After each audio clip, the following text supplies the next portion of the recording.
Alright, welcome to how to use a power meter in 15 minutes. So here we have a bit of footage here going up the expressway bike track in Adelaide, Australia, waving some g'day to some friends there. Don't get run over by the bus doing it. Remember, whenever you take your hands off the bars and look around, your bike might swing in a different direction, so be very careful what is around you. Bottom line rule in cycling, pay fucking attention. Pay attention. Adam's just joined me now, so we're heading up the freeway. There's a little fun ride here in Adelaide, Australia. Great place for cycling. Basically, how to use a power meter. A power meter is basically a pacing tool. There's a little measurement, a little gadget that goes on your bicycle, and it measures how much force you're putting through the pedals. Now, if you're riding a normal bicycle, or if you're a Paralympic or para-athlete in a wheelchair or a hand bike, you can measure your wattage as well. So today we're going to talk about the bicycle power meter, measuring the force going through the pedals, whether you're pedaling with your feet or your hands. It's the same thing. What it does is it just lets you pace. So right now I'm sitting on about 280 watts. I sort of average 280 watts for this climb, which is around, at my current weight, it's around 4 watts per kilo. So for me, that's tempo. My heart rate for this 20-minute climb was about 150 beats per minute. So I can hold 170 beats per minute for about 3 hours in a marathon, or 2 hours 48 to be specific. So heart rate, you can see, is not really accurate. I can't hold 280 watts for 2 hours 48. I just can't do that. But I can hold 150 heart rate for probably 5 hours. So heart rate is very, very, very inaccurate because there's too many things that affect heart rate. We have caffeine, we have heat, we have muscle glycogen levels. These all affect heart rate. So heart rate is a very poor thing to pace with. Heart rate obviously is a good thing. It's better than nothing, but power is more absolute. So I'd go by power when you're pacing, because heart rate really does fluctuate a lot. It fluctuates so much based, like I said, the variables: caffeine, hydration, stress, excitement. But power is absolute. Power is absolute. Doesn't matter if I'm right here. I'm riding a bamboo bicycle, a heavy bicycle in terms of racing bike weight specifics. It's a heavy bike. It doesn't matter, because the power meter, it's showing me my watts. So it doesn't matter if my bike's 10 kilos or 6.8 kilos. The power is the same. So you can see my cadence as well.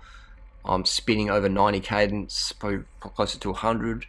I average about 92 cadence for this climb for 20 minutes. Adam behind me, his cadence is a bit lower, but he's just cruising, so it doesn't matter too much. But it is a good idea, even when you are just cruising, it's a good idea to learn cadence. So when you go put the power down, you have that neuromuscular facilitation. Your legs can actually spin.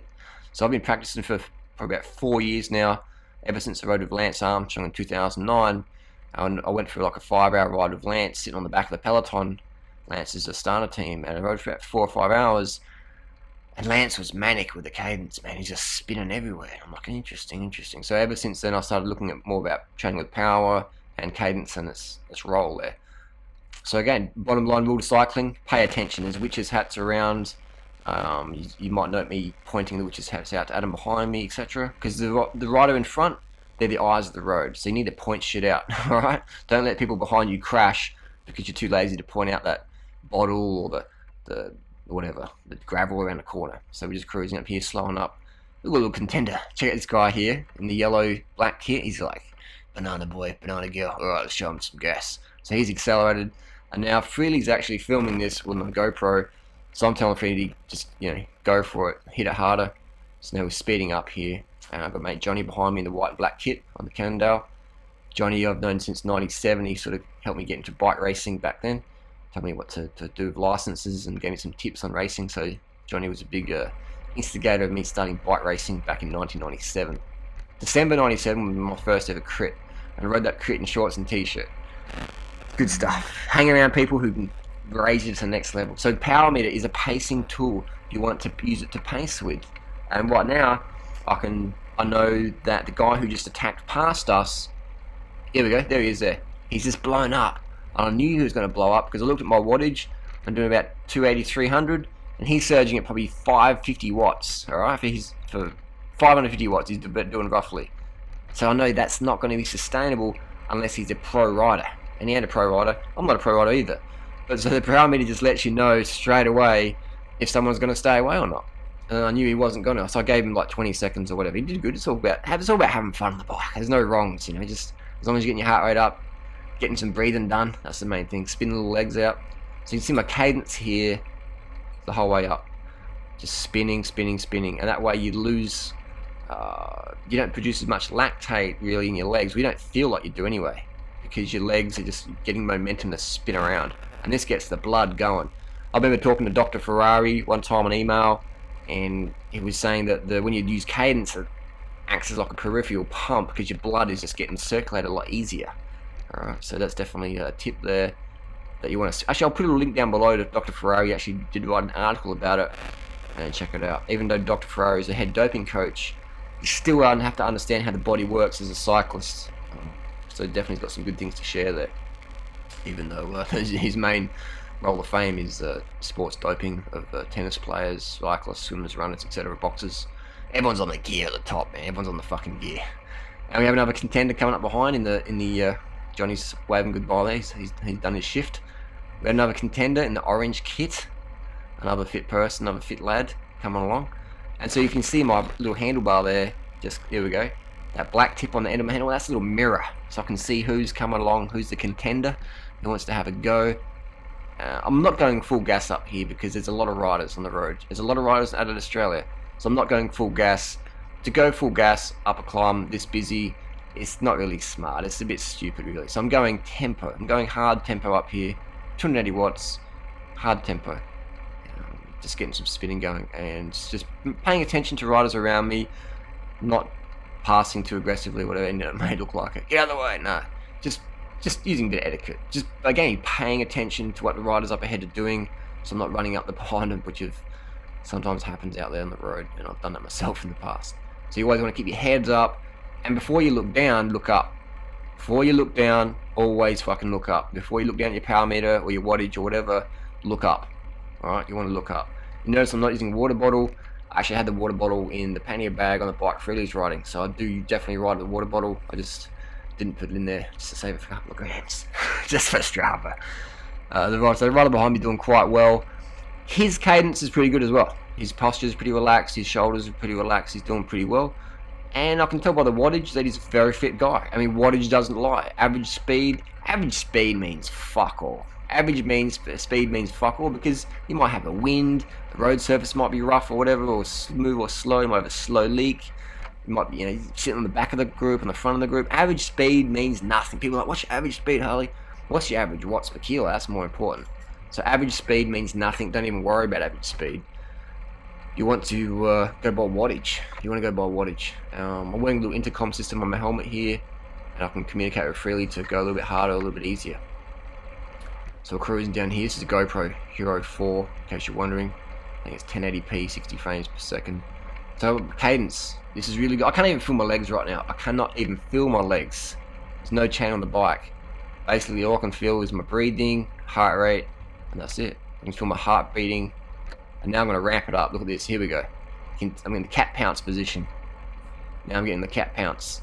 Now I'm putting the wattage up. So probably sitting about 500, boom. Rider behind me.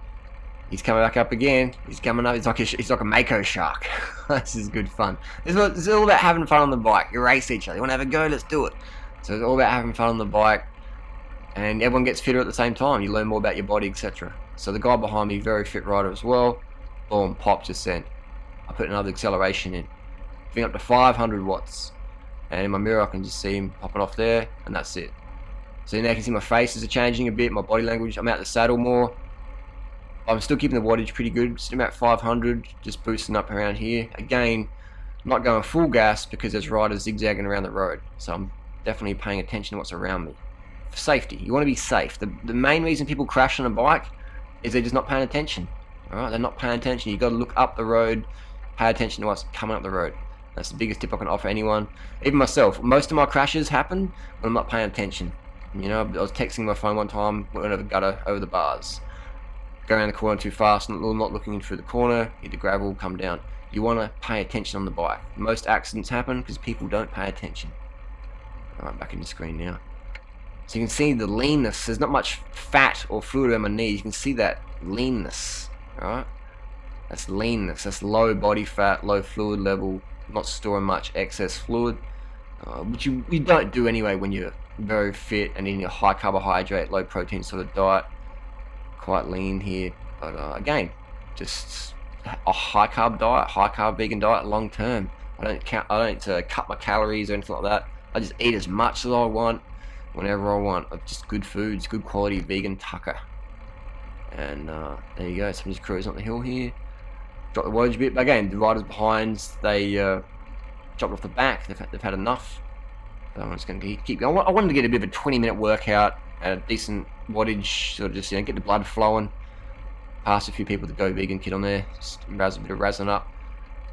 So how to use a power meter is you don't have to do a functional threshold test yet, because those things vary all the fucking time. All I recommend doing is get your power meter and get on Strava, and you'll soon work out what wattage you can hold for 5 minutes, 10 minutes, 20 minutes, 30 minutes, or an hour. Alright? So if you're an Ironman triathlete, you need a fucking power meter. Alright? You need a power meter. The people who really need power meters is the triathletes. When they're doing time trials, you need to know what fucking watch you're doing. People are like, I just ride to emotion, I ride to feel, and that's why you fucking never do as good as you could, because you don't ride to the technology that supports better efficiency, better performance. So the reason why nobody passes me up the hill on this day is because I'm riding to wattage, I'm pacing myself, I'm not blowing myself. You can't blow up when you use a power meter. When you actually fucking look at your power meter, you can't blow up. Because you just go, okay, yep, I'll stay at this zone, stay at this wattage, keep cruising, and you just go forever. You can fucking go forever if you ride at wattage. What's a good wattage to ride at? Start riding it between 1 to 3 watts per kilo. Alright? Ride it for an hour at 1 watt per kilo. Can you do that? Okay, good. Ride for an hour at 2 watts per kilo. You can do that, good. Then go for 3 watts per kilo. Then go for 4 watts per kilo for an hour. Things like that. And so you'll soon work out what you can hold for 5 minutes, 10 minutes, half an hour, 1 hour, etc. So the power meter, bottom line, how to learn a power meter, it's just a pacing tool. Alright, too many people make it hard than it really is. It's just a fucking pacing tool. And you work out what watts per kilo you can hold for you to climb on the street or whatever. If you want to go for an easy ride, you want to keep it maybe 1 or 3 watts per kilo.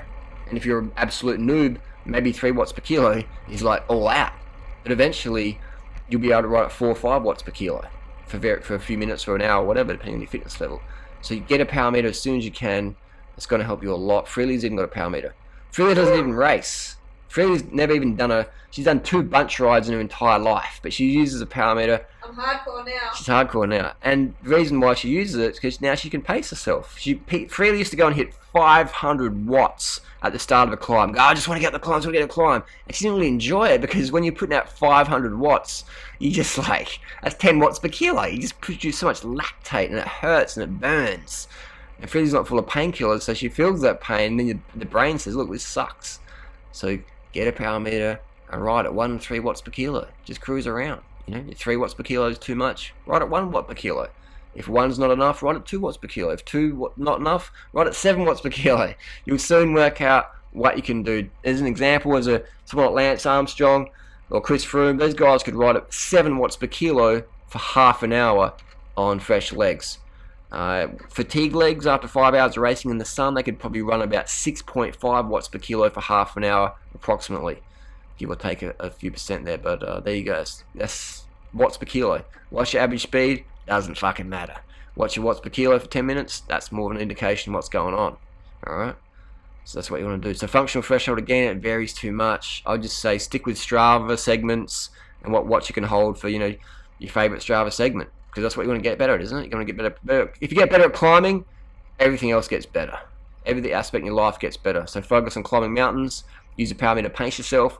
I'll put some more information down below. But 1 to 3 watts per kilo to start with. And just cruise around and have fun. Spin the legs.